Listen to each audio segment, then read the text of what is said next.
ஒரு இடத்துல போர் போகிறதுக்காக வந்தோம். இப்போ பார்த்தீங்கன்னா வெளியே பார்த்தீங்கன்னா காம்பவுண்டு கொஞ்சம் பெருசாக இருக்குது பாருங்க வாசக்கால்.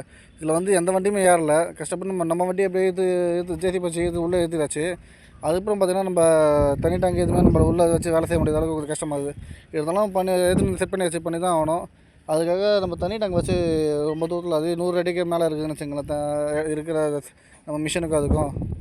இப்போ நம்ம வச்சு வெள்ளை கலர் பைப் வந்து பார்த்திங்களா, இதுதான் கார்பன் பிளாஸ்டிக். இந்த கார்பன் பிளாஸ்டிக் பைப் மூலயமா என்ன பண்ணுவோம், நம்ம செட் பண்ணி அதை ஊற்றணும். இது எதுக்காக யூஸ் பண்ணுவாங்கன்னா, விவசாயத்துக்கு ரொம்ப தூரத்தில் தண்ணி வரதுக்காக இந்த பிளாஸ்டிக் பைப்லாம் எடுப்பாங்க. இது எதுக்காக யூஸ் பண்ணுவாங்க, ரேட்டு கொஞ்சம் கம்மின்னு வச்சுக்கலாம். அதுக்காக நம்ம யூஸ் பண்ணுற பைப் இது. உங்களுக்கு தேவைப்பட கூட இதில் ஏற்றலாம் நம்ம.